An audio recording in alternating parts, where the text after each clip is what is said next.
Hello दोस्तों, स्वागत है आपका इस चैनल पे। मैं हूं चंद्रशेखर। आज हम मध्यकालीन बिहार के बारे में देखेंगे, जिसमें आपके सामने आज मैं 3 टॉपिक को लेके आया हूं। जिसमें देखेंगे, सबसे पहला टॉपिक है बिहार में तुर्कों का आगमन, सल्तनत कालीन बिहार, चेर वंश एवं उज्जैन वंश। दोस्तों, इस तरह से आप देखेंगे, इस बार जो टारगेट मैं लेके चला हूँ बीपीएससी पीटी में 125 प्रश्न को जो है सॉल्व करना है, लेके चलना है। चूँकि मैं लगातार आपके बीच श्रृंखला, इससे पहले प्राचीन बिहार, अब मध्यकालीन बिहार लेकर आया हूँ। और इसी वजह से बीपीएससी जो पीटी का एग्ज़ाम होगा, उसमें बिहार से जो भी प्रश्न पूछे जाते हैं, खास करके 20 से 25 प्रश्न रहते हैं। इस बार बिहार का जो हर प्रश्न जो है आपके अब मुट्ठी में होगा। ठीक है, तो अगर आप इस चैनल पे नए हैं तो आप सब्सक्राइब कीजिए, लाइक्स कीजिए और शेयर कीजिए। आइए सबसे पहले देखते हैं मध्यकालीन बिहार। इसमें सबसे पहला टॉपिक है बिहार में तुर्कों का आगमन। दोस्तों, सबसे पहला क्वेश्चन है कि बिहार में तुर्क सत्ता का संस्थापक किसे माना जाता है। तो बिहार में तुर्क सत्ता का संस्थापक जो माना जाता है वो Ibne Bakhtiyar Khilji. Ibne Bakhtiyar Khilji, option number B. इसका पूरा नाम है इख्तियारुद्दीन मोहम्मद इब्ने बख्तियार खिलजी। ठीक है, बख्तियार खिलजी का बिहार में पहली महत्वपूर्ण विजय कौन सी थी। तो बख्तियार खिलजी का बिहार में सबसे पहला महत्वपूर्ण विजय था बिहार शरीफ। इसने 1198 ईस्वी में बिहार शरीफ पर विजय प्राप्त किया। और बख्तियारपुर नामक शहर का जो है स्थापना किसने किया था, बख्तियार खिलजी ने किया था। ठीक है, नेक्स्ट है कि बिहार में तुर्क सत्ता का स्थापना जो है कब हुआ था। तो बिहार में तुर्क सत्ता का स्थापना 1198 में हुआ था। और 1198 में ही जो है बख्तियारपुर नामक शहर का स्थापना बख्तियार खिलजी ने किया था। और बिहार शरीफ पर विजय भी 1198 में बख्तियार खिलजी ने किया पाया था। अगला क्वेश्चन है कि बख्तियार खिलजी ने अपना प्रशासनिक मुख्यालय, तो प्रशासनिक मुख्यालय बख्तियार खिलजी ने ये बिहार शरीफ में बनाया था। नेक्स्ट है नालंदा विश्वविद्यालय को किसने ध्वस्त किया था। तो नालंदा विश्वविद्यालय को बख्तियार खिलजी ने ध्वस्त किया था। और बख्तियार खिलजी के शव को बिहार शरीफ में दफनाया गया। ठीक है, अब की बार दोस्तों बीपीएससी में एक सीट कन्फर्म। अब की बार बीपीएससी में एक सीट कन्फर्म। ठीक है, अब की बार एसडीएम बन के रहना है। नेक्स्ट है बख्तियार खिलजी के आक्रमण के समय पाल वंशीय शासक कौन था। तो बख्तियार खिलजी के समय पाल वंशीय शासक था ये Indradyumna Pal, option number B. Bakhtiyar Khilji के समय जो शासक था वो था इंद्रयुम्न पाल। ठीक है, नेक्स्ट है बख्तियार खिलजी के आक्रमण के समय सैन वंशीय शासक कौन था। तो बख्तियार खिलजी के आक्रमण के समय सैन वंशीय शासन था Lakshman Sen, option number B C, option number C. Next है कि बिहार में सूफी संतों का आगमन किस शताब्दी में हुआ था। तो सूफी संतों का जो आगमन हुआ वो 12वीं शताब्दी में हुआ, ऑप्शन नंबर बी। नेक्स्ट है बिहार में आने वाला पहला सूफी संत कौन था। तो ये मोमिन आरिफ, ऑप्शन नंबर ए। बिहार में आने वाला पहला सूफी संत था मोमिन आरिफ। नेक्स्ट है मनेर की विजय किस सूफी संत का संबंध था। मनेर की विजय से, तो मनेर की विजय से किस सूफी संत का संबंध था। तो ये था ताज फकीह। ताज फकीह जो है ये सूफी संत था जिसका संबंध जो था मनेर की विजय से था। ठीक है, अब आते हैं सल्तनत बिहार में। इसमें सबसे पहला क्वेश्चन देखेंगे कि बिहार में सैनिक अभियान आयोजित करने वाला पहला सुल्तान कौन था दिल्ली सल्तनत का। तो ये इल्तुतमिश था। कई बार क्वेश्चन पूछेगा और आगे भी पूछा हुआ है। इसमें भी देखेंगे अगला क्वेश्चन में कि बिहार को दिल्ली सल्तनत के अधीन करने वाला पहला सुल्तान कौन था। तो यही इल्तुतमिश, जिसने बिहार में सैन्य अभियान को पहला आयोजित किया था। ठीक है, नेक्स्ट है इल्तुतमिश ने 1225 के लगभग किसे पराजित कर बिहार पर अधिकार किया था। तो ये हिसामुद्दीन एवज को पराजित कर बिहार पर अधिकार किया था इल्तुतमिश 1225 ईस्वी में। नेक्स्ट है निम्न में से कौन सल्तनत काल में बिहार का प्रांतपति नहीं रहा था।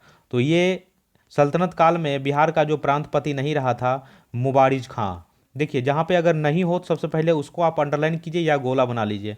ठीक है, नहीं में कई बार बहुत सारे स्टूडेंट कन्फ्यूज हो जाते हैं, तो इस चीज़ का आप ध्यान रखेंगे। अगला है कि किस काल में बिहार पर दिल्ली सल्तनत के सुल्तानों का निर्णायक वर्चस्व स्थापित हुआ? तो ये था तुगलक काल में। तुगलक काल में जो है ये दिल्ली सल्तनत के सुल्तानों का निर्णायक वर्चस्व जो है ये क्या हुआ, स्थापित हो गया। ठीक है। अगला क्वेश्चन है कि बिहार के कनाट वंश के शासक हरि सिंह देव को पराजित करने वाला सुल्तान कौन था? हरि सिंह देव। हरि सिंह देव को पराजित करने वाला सुल्तान जो है बिहार के कनाट शासक कौन सा था? तो ये गयासुद्दीन तुगलक। गयासुद्दीन तुगलक। नेक्स्ट है, मोहम्मद बिन तुगलक ने बिहार के किस नगर का नाम बदलकर तुगलकपुर कर दिया? ये क्वेश्चन देख लेंगे फिर से एक बार। मोहम्मद बिन तुगलक ने बिहार के किस नगर का नाम तुगलकपुर कर दिया? ये दरभंगा, जो तिरहुत प्रमंडल के अंतर्गत आता है। अगला क्वेश्चन है, दरभंगा में एक दुर्ग एवं जामा मस्जिद का निर्माण करने वाला सुल्तान कौन था? ये मोहम्मद बिन तुगलक। मोहम्मद बिन तुगलक, जिसने दरभंगा का नाम बदलकर क्या कर दिया? तुगलकपुर कर दिया था। ठीक है। नेक्स्ट है, तुगलक काल में बिहार की राजधानी जो है वो कहाँ था? तो तुगलक काल में बिहार का राजधानी जो था वो बिहार शरीफ था, और बिहार शरीफ आधुनिक वर्तमान में नालंदा जिला में स्थित है। नेक्स्ट है, बिहार राज्य का नाम जो है बिहार किसने दिया था? तो बिहार राज्य का नाम जो था वो बिहार जो है ये तुर्कों ने दिया था, और इस क्षेत्र में बौद्ध विहार की संख्या चूंकि अधिक थी अतः इन्होंने इसे विहारों का प्रदेश कहा। ठीक है। तो आप देख लेंगे कि बिहार राज्य का नाम जो है बिहार जो है किसने दिया था? तुर्कों ने दिया। बहुत इंपॉर्टेंट है, VVI क्वेश्चन है ये। नेक्स्ट क्वेश्चन है कि बिहार राज्य का नाम जो है किस काल में पड़ा था? तो बिहार राज्य का नाम जो है बिहार जो है किस काल में पड़ा था? ये भी तुगलक काल में पड़ा था। बिहार राज्य का नाम बिहार तुगलक काल में पड़ा था। नेक्स्ट है, मलिक इब्राहिम या मलिक बयां बिहार का प्रशासनिक किस काल में था? प्रशासक किस काल में था? ये तुगलक काल में था। इसमें मलिक इब्राहिम बिहार के महत्वपूर्ण प्रशासकों में से एक गिने जाते थे। ठीक है। नेक्स्ट देखेंगे कि बिहार में तुगलक काल के सर्वाधिक महत्वपूर्ण प्रशासक मलिक इब्राहिम या मलिक बयां का मकबरा कहाँ है? तो ये मलिक इब्राहिम और या मलिक बयां का मकबरा जो है ये बिहार शरीफ में है। ठीक है, ऑप्शन नंबर बी। नेक्स्ट देखेंगे कि बिहार के प्रसिद्ध संत शेख अहमद चिरमपोश से भेंट किस सुल्तान ने किया था? ये Firoz Tughlaq. Option number D. Next है, फिरोज तुगलक का फारसी अभिलेख जो है ये बिहार शरीफ से मिलता है। कहाँ से मिलता है? Bihar Sharif. Option number A. Firoz Tughlaq का फारसी अभिलेख जो है बिहार शरीफ से मिलता है। ऑप्शन नंबर ए। नेक्स्ट है, उत्तर बिहार के कन्नाड शासकों का अंत किस सुल्तान के द्वारा हुआ था? तो उत्तर बिहार का जो कन्नाड शासक है इसका जो अंत हुआ था ये गयासुद्दीन तुगलक के द्वारा हुआ था, और मोहम्मद तुगलक के काल में तिरहुत का क्षेत्र जो है सल्तनत में मिल गया था। नेक्स्ट है, 14वीं शताब्दी में तिरहुत में फिरोज ने किस वंश का शासन आरंभ करवाया? तो 14वीं शताब्दी में फिरोज ने किस वंश का शासन जो है आरंभ करवाया? वो था वेनवार वंश। वेनवार वंश का जो है शासन जो है प्रारंभ करवाया किसने? फिरोज ने। ठीक है, ऑप्शन नंबर बी। नेक्स्ट है, तिरहुत के किस वेनवार वंश के शासक के छत्र छाया में प्रसिद्ध कवि विद्यापति ने अपने काव्य रचना किया था? तो ये शिव सिंह। शिव सिंह जो था ये वेनवार वंश का शासक था, और इसी के छत्र छाया में विद्यापति ने अपने काव्य ग्रंथ का जो है काव्य रचना किया था। ठीक है। अगला क्वेश्चन है कि बिहार में प्रारंभिक तुर्क गतिविधियों के संदर्भ में महत्वपूर्ण जानकारी के प्रमुख स्रोत तबकाते नासरी। तबकाते नासरी जो है ये बिहार में प्रारंभिक तुर्क गतिविधियों के संदर्भ में महत्वपूर्ण जानकारी का प्रमुख स्रोत माना जाता है। तबकाते नासरी। ऑप्शन नंबर ए। नेक्स्ट है, इब्राहिम लोदी के काल में बिहार के किस सूबेदार ने सुल्तान के विरुद्ध विद्रोह कर दिया था? तो इब्राहिम लोदी के काल में जो बिहार के सूबेदार ने सुल्तान के विरुद्ध जो विद्रोह किया था उस सुल्तान का नाम था दरिया खां नुहानी। ऑप्शन नंबर ए, दरिया खां नुहानी। दरिया खां नुहानी। ठीक है। नेक्स्ट है कि बिहार के जनजाति क्षेत्र के लिए झारखंड शब्द का प्रयोग पहली बार जो हुआ था वो किस शताब्दी में हुआ था? तो 13वीं शताब्दी में। 13वीं शताब्दी में बिहार के जनजातीय क्षेत्र के लिए झारखंड शब्द का पहली बार प्रयोग हुआ था 13वीं शताब्दी में। ठीक है, नेक्स्ट है वर्तमान बिहार के लिए या वर्तमान बिहार क्षेत्र के लिए बिहार नाम सर्वप्रथम किस रचना में मिलता है? तो ये तबकाते नासरी। तबकाते नासरी जो है इसमें सर्वप्रथम बिहार का जो है नाम मिला। ठीक है, अगला क्वेश्चन है बिहार किस सुल्तान के तिरहुत को तुगलकपुर कर दिया गया? किस सुल्तान के तिरहुत को तुगलकपुर का नाम लिया? ये कौन हो जाएगा? Mohammad bin Tughlaq, option number B. Next है किस सुल्तान ने तिरहुत को क्या बोलते हैं? तुगलकपुर। तो किस सुल्तान ने तुगलकपुर से अपने सिक्के जारी किए? तो कौन हो जाएगा? मोहम्मद बिन तुगलक। मोहम्मद बिन तुगलक ने तिरहुत से अपने सिक्के जारी किए, ऑप्शन नंबर बी। अगला है कि सुल्तान ने राजगीर स्थित जैन मंदिर को अनुदान दिया था? तो ये फिरोज शाह तुगलक। राजगीर स्थित जैन मंदिर को अनुदान देने वाला शासक जो है दिल्ली सल्तनत का फिरोज तुगलक। ठीक है, अगला क्वेश्चन देखेंगे कि तुगलक काल में बिहार के प्रांतपति पद पर आसीन कौन था? तो ये मलिक बयां था और मजदुल मुल्क था। ये दोनों हो जाएगा, यानी कि ऑप्शन नंबर सी, ए और बी दोनों। ठीक है, अगला देखेंगे दिल्ली के किस सुल्तान ने बिहार में सैनिक अभियान कर मुंगेर तक अपना राज्य विस्तृत किया था? तो ये गयासुद्दीन तुगलक।